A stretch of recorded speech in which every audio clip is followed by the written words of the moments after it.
Fala galerinha, beleza? E aí, Ben 10?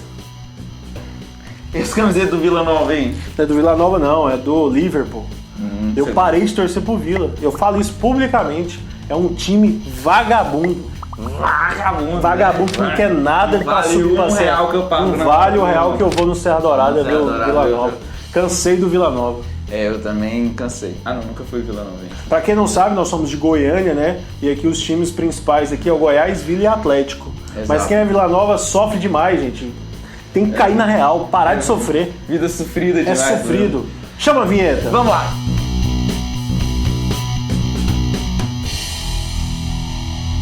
Então, galerinha, agora que eu liguei a luz ali, você deve ter visto uma diferençazinha aí do começo para agora, né? Para ficar uma iluminação melhor um pouquinho, né? Agora a gente vai falar sobre a formação dos retículos cristalinos nos compostos iônicos. Isso mesmo. E essa formação dos retículos cristalinos vai explicar as propriedades, as características dos compostos iônicos, certo? O que é um retículo cristalino? Um retículo é uma forma bem organizada no qual esses átomos, esses íons, eles se organizam para formar ali a estrutura do nosso composto, né? Você tem vários tipos de retículos diferentes. Eu vou colocar alguns aí na tela para você durante a edição, né, para você ter uma ideia.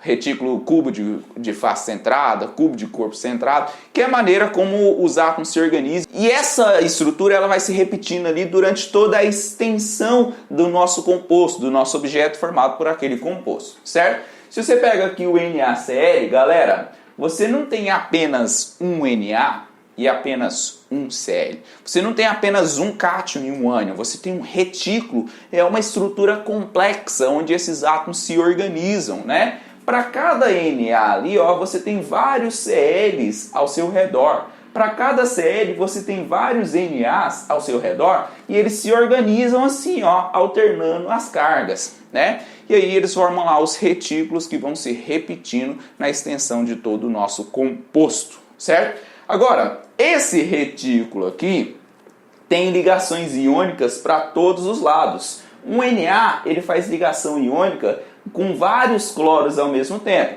Quando eu escrevo o NaCl, é só uma indicação da proporção na qual eles estão interagindo.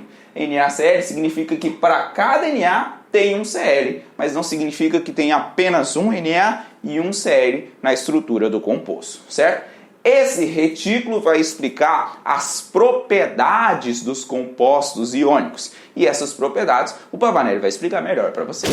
Então, galerinha, é o seguinte, né, o tio Soneca falou sobre o retículo. Todas as propriedades dos compostos iônicos têm a ver com o retículo cristalino. Então perceba comigo aqui o seguinte, ó, eles são sólidos a 25 graus Celsius e a 1 atm, que são as condições ambientais de temperatura e pressão.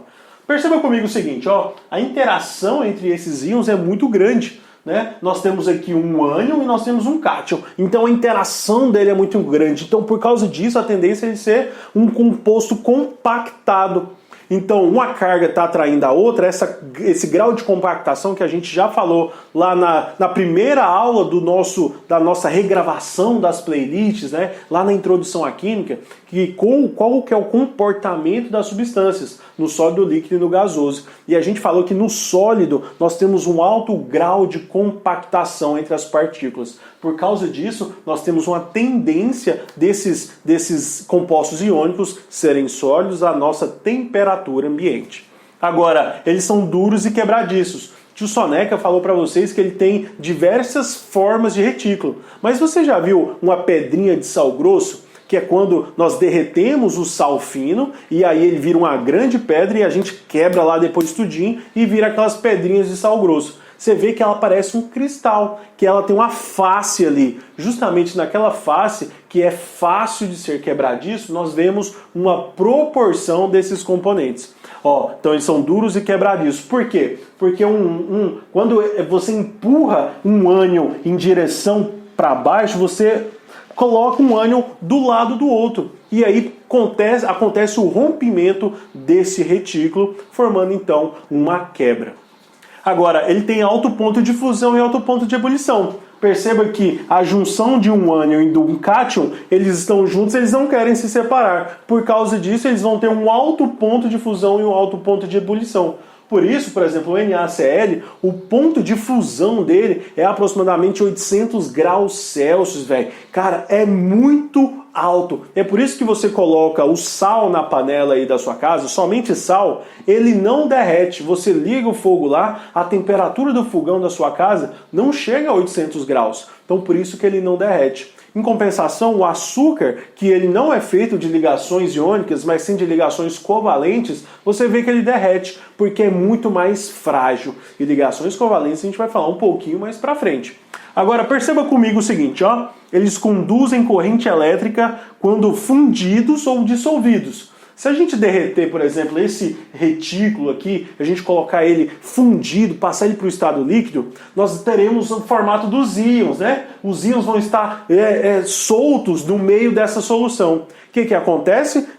Esse componente, ele consegue passar corrente elétrica. Quando eles estão dissolvidos em meio aquoso, eles também passam correntes justamente por causa da sua interação íon-dipolo. Então nós temos o íon lá, ele está preso num processo chamado de solvatação. E esse íon está preso e isolado do outro íon, né? Nós temos o íon cátion e o íon ânion preso em lugares diferentes. E por causa disso eles conseguem passar corrente elétrica. Por isso que uma solução salina, ou então a gente chama de solução eletrolítica, ela é condutora de eletricidade, e uma solução apenas dissolvida, né, por exemplo, de açúcar, ela não conduz eletricidade, justamente porque não há formação de íons. Agora, normalmente eles são solúveis em água, normalmente, porque existem alguns compostos iônicos que não são solúveis em meio aquoso, justamente por causa da sua interação íon-íon ser muito forte e a água não conseguir dissolver e não romper justamente essa interação entre esses componentes. Então, quando a água consegue romper isso, e tem muitos estudos através também da entropia, que é uma parte física da matéria, onde a gente estuda isso também, a água consegue romper e fazer com que haja uma estabilidade melhor desses componentes dissolvidos na água. E aí fornece esses íons e a solubilização dos compostos iônicos. É bom a gente lembrar que a água ela é extremamente polar e esses compostos iônicos eles são o rompimento da polaridade, né? Justamente porque formou íons. E aí a gente consegue ter uma solubilidade melhor. A gente vai falar ainda sobre polaridade, vamos falar ainda sobre essas forças intermoleculares, mas diga-se de passagem, você que já sabe um pouco sobre isso e quer entender mais os compostos iônicos, você vai entender com a gente, beleza? É nóis. Então, galerinha, nesse mesmo pique...